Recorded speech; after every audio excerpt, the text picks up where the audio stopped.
Good morning. വൈകിട്ട് എന്താ പരിപാടി എന്ന പരിപാടിയൊക്കെ കഴിഞ്ഞ് അതിൻ്റെ പിറ്റേ ദിവസം രാവിലെയാണ് ഞാൻ എയർപോർട്ടിലിരിക്കുകയാണ് ഈ വീഡിയോ ചെയ്യുന്നത്.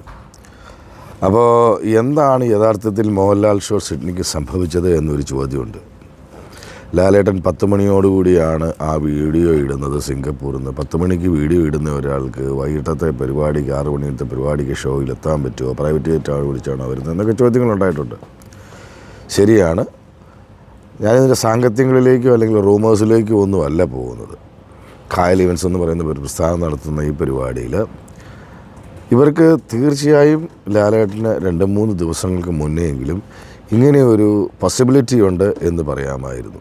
നമ്മുടെ മലയാളികളുടേതായ ഒരു പ്രശ്നമാണ് ഇതിൻ്റെ കായൽ ഇവൻസിനോ അല്ലെങ്കിൽ ഇതിൻ്റെ സംഘാടകരായിട്ടുള്ള ആർക്കെങ്കിലുമൊക്കെ ഇത് ശനിയാഴ്ച നടക്കാനിരിക്കുന്ന പരിപാടിക്ക് വ്യാഴാഴ്ച വരെ ഹാഫ് പ്രൈസിൽ ടിക്കറ്റ് ഇടുകയും വെള്ളിയാഴ്ച അത് ഫുൾ പ്രൈസിലാകുകയും ശനിയാഴ്ച രാവിലെ ആകുമ്പോൾ അത് സോൾഡ് ഔട്ട് ആണെന്ന് കാണിക്കുകയും ചെയ്യുന്നു. ടിക്കറ്റ് ഇവൻസ് തന്നെ ബ്ലോക്ക് ചെയ്യുന്നതാണെന്ന് എനിക്കറിയാൻ കഴിഞ്ഞത്.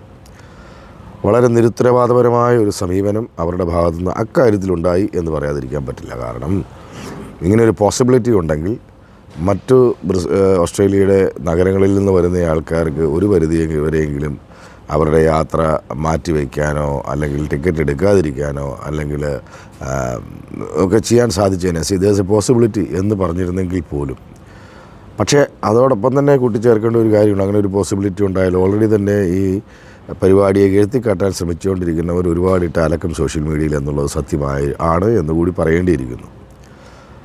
ഇവിടെ നടക്കുന്ന പല റൂമേഴ്സുണ്ട്, അതിലേക്കൊന്നും ഞാൻ പോകുന്നില്ല. അതിലൊരെണ്ണം ഓസ്ട്രേലിയൻ ലോ പ്രകാരം നിങ്ങൾക്ക് ഒരു ടിക്കറ്റിനോ വസ്തുവിനോ നിങ്ങൾ സെയിൽ പ്രഖ്യാപിച്ചാൽ ആ സെയിലിന് മുമ്പ് ഫുൾ മണി കൊടുത്തെടുത്തവർക്ക് 30 ഡേയ്സിനുള്ളിൽ ഈ സെയിലുണ്ടായാൽ ആ പൈസ തിരിച്ചു കൊടുക്കണമെന്നൊരു നിയമമുണ്ടെന്നും അതിൽ പ്രകാരം ഒരുപാട് പേർ ഫെയർ ട്രേഡിങ്ങിൽ കംപ്ലയിൻ്റ് ചെയ്തു എന്നും അത് പ്രകാരം ഹ്യൂമമായ നഷ്ടമുണ്ടാകുമെന്ന് കണ്ട് ലാലേട്ടന് പൈസ കൊടുക്കാതിരുന്നിട്ട് ലാലേട്ടൻ വരാതിരുന്നതാണെന്നും ഒക്കെ പറയുന്നൊരു കിംവദന്തികൾ പരക്കുന്നുണ്ട്. അതുപോലെ തന്നെ അന്ന് എന്തോ സംതിങ്, അതായത് ഇവിടുത്തെ ഒരു വിസ എൻവോയുടെ അഡ്മിൻ ആണെന്നും പറഞ്ഞ ഒരാൾ ഒരു ഫേക്ക് ID ഉണ്ടാക്കിയിട്ട്, അത് കംപ്ലീറ്റ്ലി ഫേക്കാണ്, ഞാനത് റിസർച്ച് ചെയ്തിരുന്നു, ഞാനത് ബന്ധപ്പെട്ട ആൾക്കാരുമായി ഇത് ചെയ്തിരുന്നു. അതിൻ്റെ സ്ക്രീൻഷോട്ട് എൻ്റെ കയ്യിലുണ്ട്. കാരണം എൻ്റെ ഒരു സുഹൃത്ത് ഇതിനെപ്പറ്റി ഒരു വീഡിയോ ചെയ്തപ്പോൾ അതിൻ്റെ ചോട്ടിൽ വന്ന് VR ലാൽ ഷോയുടെ ഞങ്ങളാണ് വിസ എടുത്തത്, കഴിഞ്ഞ് ജൂൺ 23-ാം തീയതി ലാലേട്ടന് വിസ റെഡിയായതായിരുന്നു എന്നും ഇത് പുള്ളിയുടെ മകളുടെ വിസ്മയയുടെ എന്താ പറയണേ പരിപാടിക്ക് വേണ്ടി പുള്ളി മാർക്കറ്റിങ്ങിന് വേണ്ടി പ്രൊമോഷന് വേണ്ടിയും പുള്ളി ഇത് കളഞ്ഞതാണെന്നൊക്കെ പറഞ്ഞ് അത് കംപ്ലീറ്റ്ലി ഒരു ഫേക്ക് ഐഡിയിൽ നിന്ന് വരുന്ന ഒരു കേസാണ്. വിസ എൻവോയുടെ ഒരു അഡ്മിൻ അല്ല ആണ് എന്ന് പറഞ്ഞാണ് ചെയ്യുന്നത്. ഇതൊക്കെ നിയമപരമായി നേരിടേണ്ട കാര്യങ്ങളാണ്. അപ്പോൾ ഇങ്ങനെ ഒരുപാട് റൂമേഴ്സിൽപ്പെട്ട് മലയാളികൾ പോകുന്നുണ്ട്, ശ്രദ്ധിക്കുക. അദ്ദേഹം മോഹൻലാൽ ഒരു ലഫ്റ്റനൻറ്റ് കേണൽ ആണെങ്കിൽ കൂടി ഒരു ക്ലറിക്കൽ മിസ്റ്റേക്ക് എന്ന് പറയുന്ന ക്ലറിക്കൽ മിസ്റ്റേക്കിലൂടെ വിസ ഇഷ്യൂ ചെയ്യാതിരിക്കാം എന്നുള്ളത് ഒരു യാഥാർത്ഥ്യം തന്നെയാണ്. സത്യമാണ് എന്നല്ല ഞാൻ പറയുന്നത്. I'm not here to polish anyone. കാരണം നിങ്ങൾക്കറിയാം, കലാഭവൻ ഷാജോൺ, ചിത്ര ചേച്ചി, മനോജ് ഗജയൻ, ഇങ്ങനെ അജു വർഗീസ്, സ്റ്റീഫൻ ദേവസി, നമ്മുടെ പാരീസ് ലക്ഷ്മി, ഇങ്ങനെ ഒരുപാട് പേര് സിഡ്നിയിൽ വന്നിരുന്നു ഓൾറെഡി. ഇങ്ങനെ ഒരു ചതിവ് ഉണ്ടാകുമെന്ന് അവർക്കറിയാമെങ്കിൽ അവരിവിടെ വരേണ്ട കാര്യമില്ല. എന്നിട്ട് അവർ രാജ്യരാമാനം ഇന്ന് രാവിലെ ഇന്ന് വൈകിട്ടാണ് ന്യൂസിലൻഡിൽ പരിപാടിയുള്ളത്. ഇന്ന് രാവിലെ പോകേണ്ടവർ ഇന്നലെ വൈകുന്നേരം തന്നെ സംഗതികൾ കാരണം അവരെല്ലാം വളരെയേറെ കാര്യം എനിക്ക് അടുത്ത് പരിചയമുള്ള ആൾക്കാരുണ്ട്. അവർക്ക് വളരെയേറെ ദുഃഖിതരായിരുന്നു, വളരെയേറെ കംപ്ലീറ്റ്ലി ഡെസ്പ്. ഇന്ന് രാവിലെ കൂടി അതിലൊരാൾ എനിക്ക് മെസ്സേജ് ചെയ്ത് പറഞ്ഞതേ ഉള്ളൂ, കൊല്ലപ്പള്ളി പറഞ്ഞ പോലെ ഞാൻ ഭയങ്കരമായ സങ്കടത്തിലായിപ്പോയി എന്നൊക്കെ പറഞ്ഞു. ഞങ്ങൾ ആ പല ഡെസ്പായിരുന്നു എന്നൊക്കെ പറഞ്ഞു. അവർ ന്യൂസിലൻഡിൽ ചെല്ലുകയും അത് വളരെ പ്ലസൻ്റായ രീതിയിൽ അവർ മാറുകയും ചെയ്ത് അപ്പോൾ അവിടുത്തെ പരിപാടി അടിപൊളിയാകട്ടെ എന്ന് ഞാൻ ആശംസിക്കുകയാണ്. ഇതിനകത്ത് നടക്കുന്ന റൂമേഴ്സുകളിലൊന്നും വിശ്വസിക്കാതിരിക്കുക.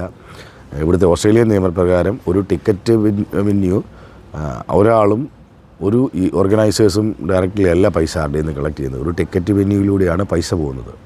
ഞാൻ 2019 ലാലേട്ടനെ ബ്രിസ്ബെയിനിൽ കൊണ്ടുവന്നപ്പോൾ ഞങ്ങളുടെ ടിക്കറ്റ് പ്ലാറ്റ്ഫോം ഇപ്പം ഞങ്ങളുടെ ഹോളിന് ഇപ്പം $35,000 ആകുമെന്ന് പറയുന്നെങ്കിൽ ആ ഇൻവോയ്സ് ഞങ്ങൾ റേസ് ചെയ്ത് ഇവർക്ക് ഡയറക്റ്റ് ചെയ്യുമ്പോൾ ഇവർ ഡയറക്റ്റാണ് പേ ചെയ്തുകൊണ്ടിരുന്നത്.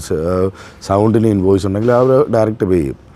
ഷോയ്ക്ക് ശേഷം 48 hours ശേഷം മാത്രമേ ഉള്ളൂ അവരുടെ കമ്മീഷൻ കഴിച്ചിട്ടുള്ള പണം അവർ നമുക്ക് തരൂ. അതുകൊണ്ട് തന്നെ ഇവൻസുകാരുടെ ആവശ്യപ്രകാരമാണ് ടിക്കറ്റ് ബ്ലോക്ക് ചെയ്തത് ശനിയാഴ്ച രാവിലെ ആയപ്പോൾ. കാരണം കാര്യം നടക്കില്ല എന്ന് കണ്ടപ്പോൾ. അപ്പോൾ ഇവർ ബ്ലോക്ക് ചെയ്തപ്പോഴെങ്കിലും ഒരു പരിധി വരെ ഇത് ഇവർ അനൗൺസ് ചെയ്തിരുന്നെങ്കിൽ ഒരുപാട് പേർക്ക് ഫ്ലൈറ്റ് ടിക്കറ്റിൻ്റെ കാശൊക്കെ നഷ്ടപ്പെടാതിരുന്നേനെ. കാരണം ഞാനും ഫ്ലൈ ചെയ്ത് തന്നെയാണ്, ഞാൻ എൻ്റെ സുഹൃത്തൊക്കെ ഫ്ലൈ തന്നെയാണ് ഇവിടെ വന്നത്. അപ്പോൾ തിരിച്ചു പോകാൻ എയർപോർട്ടിൽ ഇരിക്കണതാണ് നിങ്ങൾക്ക് കാണാം ബാക്കിൽ. അപ്പോൾ എയർപോർട്ടിൽ ഇങ്ങനെ പറന്ന് വന്ന ഒരുപാട് പേരുടെ ഇനിയിപ്പോൾ ഈവൻ ടിക്കറ്റ് എടുത്തെങ്കിൽ തന്നെ മറ്റു തരത്തിലുള്ള യാത്രാ ചിലവുകൾ ഒഴിവാക്കാമായിരുന്നു.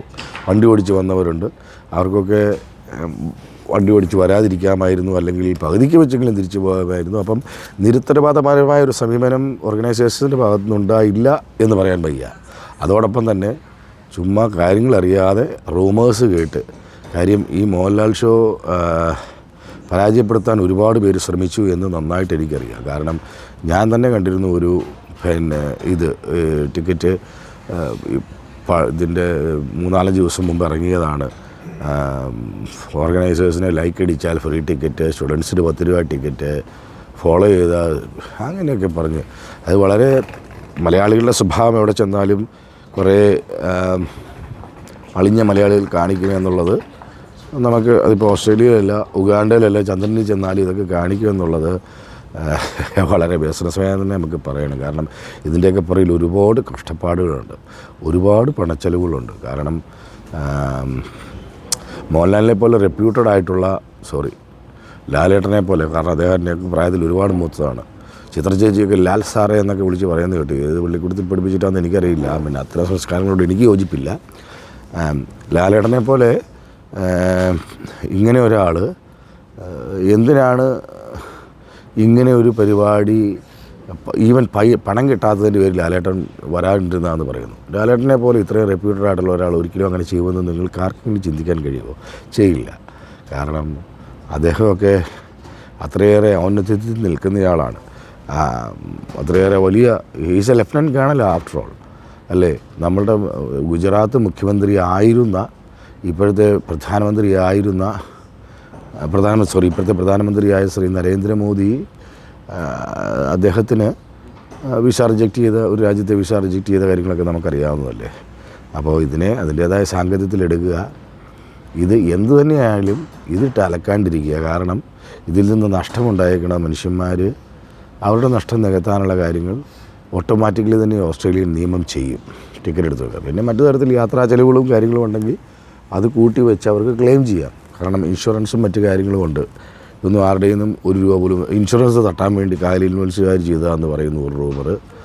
നടപടിയില്ലാത്ത കാര്യങ്ങളാണ് അതൊക്കെ. കാര്യം ഓസ്ട്രേലിയയിലാണ് നമ്മൾ ഈ പരിപാടി നടത്തുന്നതും പെറുക്കുന്നതും.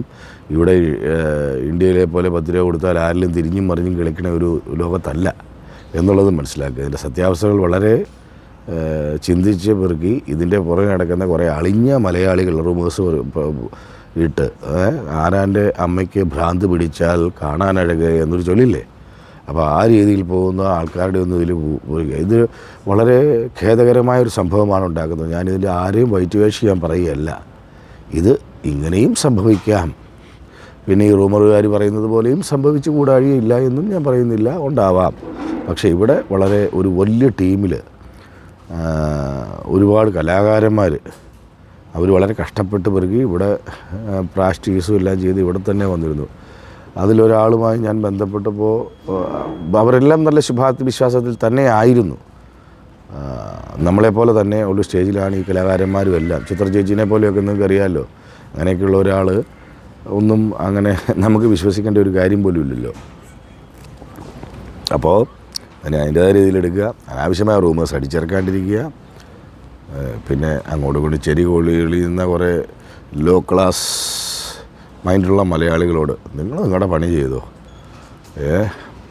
അന്തം കൗണ്ട് ഓഫ് പീപ്പിൾ നിങ്ങളുടെ പണിയായിട്ട് മുന്നോട്ട് പോകല്ല. അതിപ്പോൾ എന്നാ എനിക്ക് പറയാനുള്ളത്? ഇതിൽ ഞാൻ ആരെയും സൈഡ് പിടിക്കുന്നില്ല, ആരെയും എതിർക്കുന്നുമില്ല. പക്ഷേ ചില സത്യാവസ്ഥകൾ നിങ്ങളുമായി പങ്കുവെച്ചു എന്ന് മാത്രം. അപ്പം എല്ലാം പറഞ്ഞ പോലെ ലാൽ സലാം.